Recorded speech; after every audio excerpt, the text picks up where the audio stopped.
Yo, what's going on, snipers, and welcome to our Detroit Red Wings franchise mode here in NHL 21.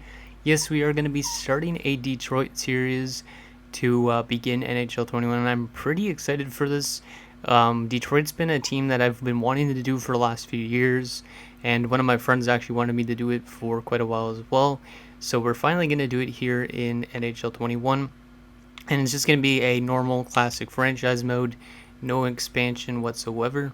Also, I want to give you guys a little bit of context and why I chose Detroit. So actually, there's something kind of interesting that I mentioned before on Twitter that you guys might not have known, because some of you don't follow me on Twitter, obviously, or have Twitter. But actually, me and Steve Eiserman, we both went to the same high school, the same middle school, and the same public school here in Ottawa. So it's kind of interesting in that fact. So technically, I'm not going to be stealing his job. I'm going to say that I am going to be demoting him to an assistant GM, and then I will be like the main general manager. So we'll work together to rebuild Detroit into a dynasty, I guess, maybe. I don't know if I'll be a dynasty kind of team, because I've never actually won multiple Stanley Cups in a row in franchise mode since like NHL 17. So yeah, let's get into this and see what happens. We're going to probably just take a look at the roster in this episode, because they did just drop a new roster update today. And also, I did actually make a couple changes to the rosters. Like, I didn't adjust any overalls, but I did adjust like some new signings that happened just today, like the Joe Thornton deal.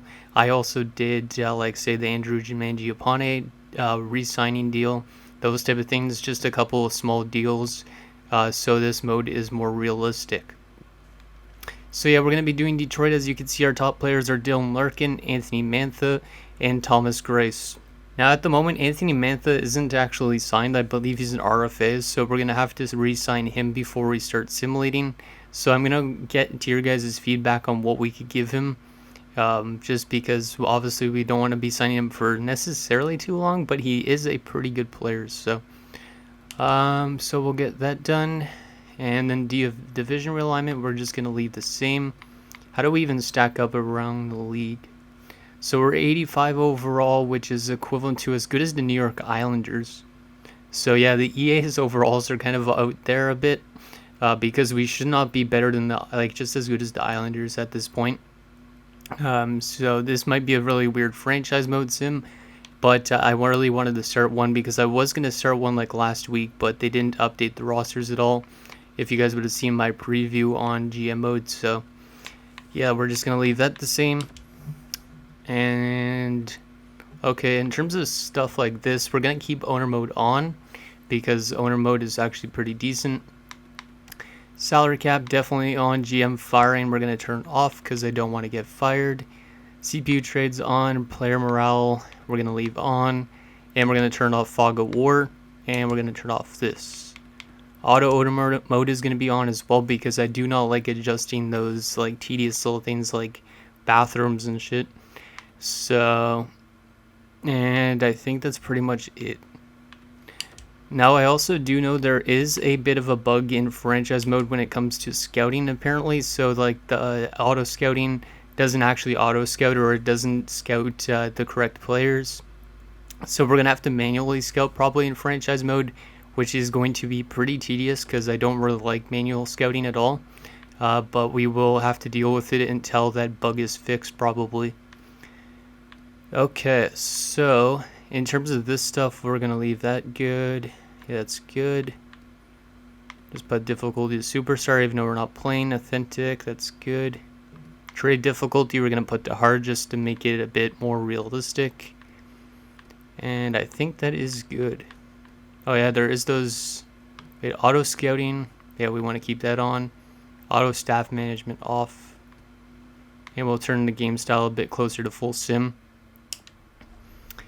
And then in terms of advanced settings, let's just make sure these are all good. So we would definitely want fully healed first, because I don't want players getting re-injured.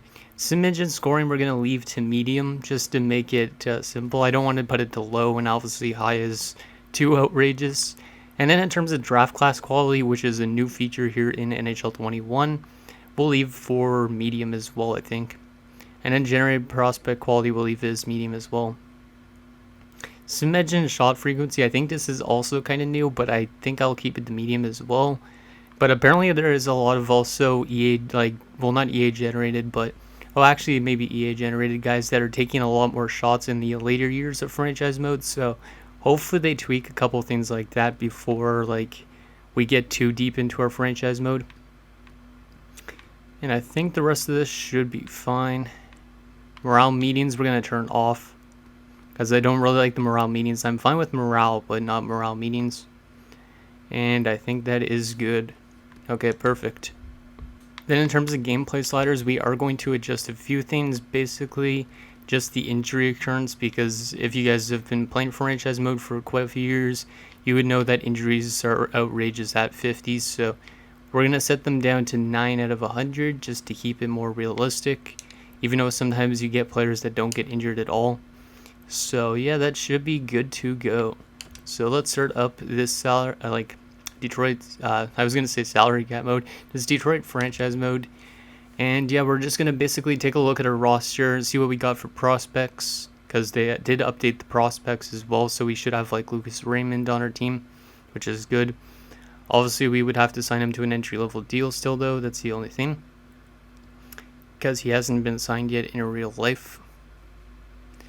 But yeah, in terms of the guys that are currently not signed, I think there's Mantha, there's Bertuzzi, and there's one other guy, but I can't remember who it is, but it's probably not as important. So we definitely want to get Mantha and Bertuzzi back, though. Okay, so we're here in franchise mode. As you can see, it's very similar to NHL 20 in terms of how it looks. Let's take a look at what we got in terms of our contracts. So I'm going to close all this because I don't really care about that. Okay, so in terms of our main roster, let's sort by centers. So we do have Dylan Larkin, who's signed for quite a long term. Well, 3 years, 7.9. He's definitely one of these guys that we want to keep around for quite a while if we could get him to grow really well. In real life, he's been a pretty solid player so far for a team that's been kind of struggling and going through a rebuild. So definitely want to try and keep him around as long as possible. We also have Robbie Fabry, who I think was a pretty good signing by, I think it was a signing by, no, it was a trade actually, by Steve Yzerman. I really like this pickup, and he's an RFA in a couple seasons. Definitely wouldn't mind keeping him around as like a third-line scoring option, because he is pretty underrated. He's not the greatest defensively, but he is pretty solid in terms of offense. We also have Valtteri Filppula, who's a pretty good veteran to keep around for 1 year. He's probably going to end up retiring, and if we're doing really bad, which should be the case, we could always trade him away to like a contending team. But yeah, he's a pretty solid option to have as a center. We also have Luke and Lendening, who's also getting up there in age a bit. He's also not too bad as like a fourth liner. And then we also have Sam Gagner, who's another solid vet on the team. So overall wise, I would definitely keep these two. The rest of these type of guys could probably stay for a few years or get dealt, depending on how we sim. In terms of our left wingers, we have Philip Zadina, who's a big, kind of prospect, I guess you could say, on our left/right side. He's signed still for 2 more seasons. He's played, I think, 1 year down in Grand Rapids. No, he's played like 2 years in Grand Rapids, actually, but he's been bouncing between the NHL and the AHL, but he is definitely a really good prospect. Hoping he grows to being that elite player we need. And he's not very much of a good fit on this current team. We could always find a new coach, but he's not the greatest fit, it seems like, in terms of our lineup. But then again, our coach's last name is Homer, so you never know. He could be a bit of a homer. We also have Vladislav Nemesnikov, who I think was a pretty good signing by Detroit in free agency this year. Signed for 2 years. Kind of an underrated forward when he was on the Sens, because I'm a Sens fan, and I think he was a pretty good pickup then. And then we eventually traded him away to Colorado, where he was pretty solid. And yeah, now he's in Detroit.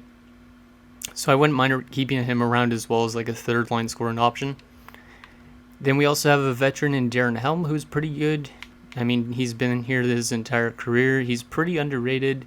He's really good defensively. He could be more of a center instead of a left winger for us. because he does probably, yeah, he has pretty solid face-offs.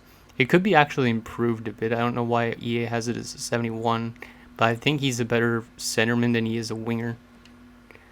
And then we also have Adam Ernie, who's another solid like fourth liner. He'll be an RFA within a year, so we probably want to re-sign him for a bit. And then on the right wing side, we do have Bobby Ryan, which is really weird for me to say that because Bobby Ryan was just bought out by my Sens as well. He's a pretty good option to have for like a third line scoring option for like the next like year. We might bring him back as well just until he retires because, I mean, he's a pretty cheap option to have, so might as well. And then in terms of defense, we do have Filip Hronek, who's a very solid young defenseman. I think he's actually kind of underrated as well. Wouldn't mind keeping him around for quite a while. Danny DeKeyser is one of these guys we do need to move out, I think. He is signed for 2 seasons. He's definitely somebody I wouldn't mind trading. We also do have John Merrill, who was signed recently. He's not too bad to keep around for a bit because he is only 28. We also got Troy Stecher, who I really like this signing by Detroit. Smart move by Yzerman. He's only 26 too. So he's definitely one of these guys I wouldn't mind keeping. Same goes with Dennis Cholowski, another solid defensive prospect like Filip Hronek. I think he definitely would be like one I wouldn't mind keeping around for a while. Patrick Nemeth isn't that bad either. He's a good defensive defenseman. He is a bit expensive, but I mean, if we were to re-sign him for like the season afterwards, he wouldn't want that much, so he might not be a bad option to keep around for like the top 6. And then Mark Stahl, obviously his contract is a lot of money, but it is only for 1 year, so we could technically play him until like the end of the season and then let him go, or we could potentially trade him away. And then we also have Alex Biega, who's not very good. He's more of an AHL defenseman. He's not that bad of a player, but I don't see him as an NHL caliber team player. So we do have a really weak defensive core for the most part, but there is some bright spots like Cholowski, Stecher especially, and Filip Hronek, I think, on this blue line. In terms of our goaltending, we did just sign Thomas Greiss apparently in real life, which is crazy. 4.215 for 2 years. He is 34, so he is kind of pushing it up there in age. I mean, I could keep this guy around for those 2 years because he'll probably retire by 36, but he might be one of these type of guys we want to trade and then like downgrade a bit if we want to sim bad, because we could always call up, I think, Calvin Pickard still in Grand Rapids, if I'm not mistaken. And then as you can see, Jonathan Bernier is only signed for 1 year a year. He's pretty underrated, and I think he's actually one of the better goalies in the league, even though he's playing for a really bad team. Like 18, 22, and 3, I think he had most of Detroit's wins in 2020, which is kind of crazy. He had 906. That's still not too bad to be in for a team like Detroit. So we might keep Bernier around for more than a year. I don't know. Depends really how much he wants in the offseason and if he's willing to re-sign. Then in terms of our in-the-system players, we got quite a bit of them. Right now, Mantha is there, but we will be signing Anthony Mantha. Let's just see what Anthony Mantha wants. He wants 1 year at $3 million. We could easily do that, but he does become a UFA after 1 year, so we might want to look into signing him for a long-term deal from maybe 3 to like 5 years. I could see something like 5 years, maybe at 6.6 working. Now, I don't know how much cap we have to play with, how much we have. 16 million cap space. I still wouldn't mind giving him like a 5-year deal at the most. Maybe like a 3 or a 4-year deal would work as well. So let me know what you guys think about Anthony Mantha and what we should offer him. As for Tyler Bertuzzi, he's a solid player as well. We could sign him for like a 3-year deal as well, but he's going to want like 5 mil, which is not too bad. I'd be willing to give him that. We also have Mort Seider, who could technically play in the NHL right away, at least according to EA. I mean, he did play pretty solid down there in the AHL last year. Yeah, I wouldn't mind playing Mort Seider this season. I don't know if we will. It's up to you guys, but I think I might play him this year and then make some moves with the defense. We also have Michael Rasmussen, who's pretty solid. He is kind of a bit better than he should be because I don't think he should be a top 6 forward prospect anymore. He is kind of not panning out to be as good as he should have been, but I mean, still, why not? Franz Nielsen's one of these guys we probably want to look towards moving because his contract is pretty long and he is 36 and dropping off quite a bit. I don't know if we'll be able to move him though. We also have Taro Hirose, who's pretty solid. Dmitrio Timoshev, that's the other RFA we still have to sign. And then we also have a lot of other prospects like Lucas Raymond, who isn't signed yet. He'll probably come in within a year because, I mean, I could sign him to the AHL right away, but I might just give him 1 year in Sweden. Joe Veleno is another solid prospect. Like, we do have a pretty good prospect pool to work with, which is nice. Svechnikov is pretty much a bust at this point, I think. So yeah, he might end up being more of an AHLer than a top 6 forward prospect like he's projected to be. And yeah, there's some other solid prospects like Gustav Lindstrom's not bad. So we do have a lot to work with. I just don't know what we're going to be doing in terms of this. Like, McIsaac's pretty solid as well. Like, I think we could play some of these younger guys right away. And then there's also guys that just got drafted recently, like William Wallinger, Crossan Nass, what's his name, Donovan Zabrango? Yeah, Donovan Zabrango, Cotton, Setkov, a lot of other dudes.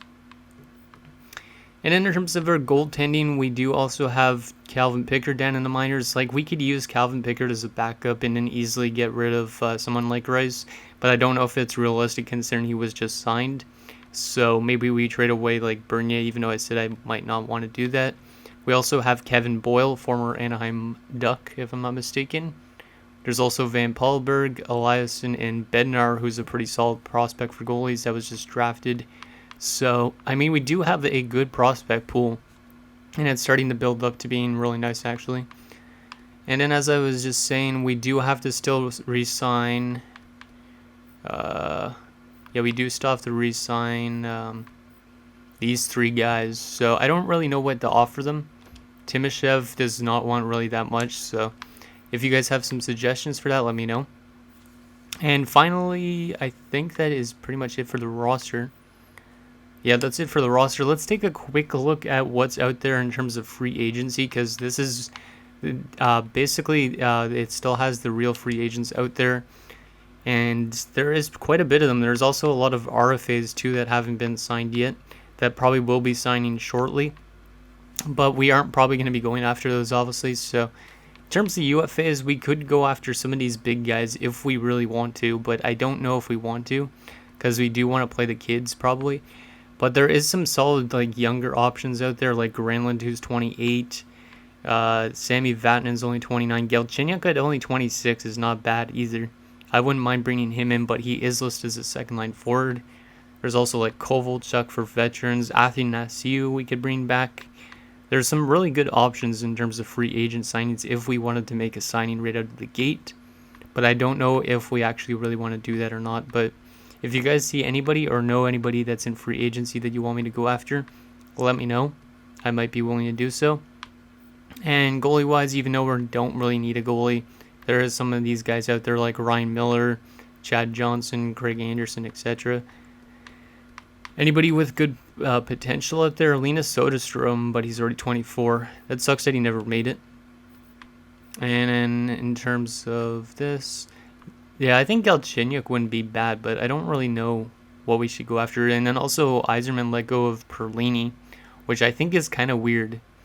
Like, I mean, Perlini's not a bad 4th liner. He's not great either, but I wouldn't mind bringing back somebody like Perlini or Athanasiou or maybe even Kuffner to an extent. Well, Kuffner maybe not because he's more of an AHLer, but you guys get what I mean. And in terms of, let's see, the trades, or the trading block as well, but also our status is currently a conservative seller. So I guess according to EA, we could potentially get to the playoffs if we make the right moves, but I doubt it. So let's take a quick look at the trading block and the draft class, just so you guys can see how updated it is, if you have not seen any new franchise mode stuff yet. Wait, is that new? I think that's new. I didn't even realize this. I don't know if you guys did as well, but you can put more than 3 players on your block now. Looks like you can put up to 5, which is pretty nice. So yeah, they have Fowler, Shattenkirk, Manson, Grant, and Backus on their block. couple other guys are out there, but some of them are in terms of RFA guys. Like DeBrusque hasn't signed yet, so some of these we probably definitely wouldn't go after. But if you guys see anything you want me to trade for, I don't know if I'll be making trades right away, but just for future reference, like David Riddick is out there apparently. But he wouldn't really make much sense because we're probably trying to have a bad season so we could go after like Adu Radi, I think his name is. Or who else is supposed to go in that draft class? I think there's like a wall guy. I honestly don't know much prospects. I'm more of an old roster person if you guys have watched this channel for a while. But I'll still show you anyways what is out there in case we want to make any nice moves. But yeah, definitely this is a new thing with 5 players on the block, because I remember last year looking at 3 players only. But that's pretty nice, because at least that means you could fill up your trading block with some more players you want to actually move. I can't wait till we actually get to the deadline though, because the deadline game is pretty cool.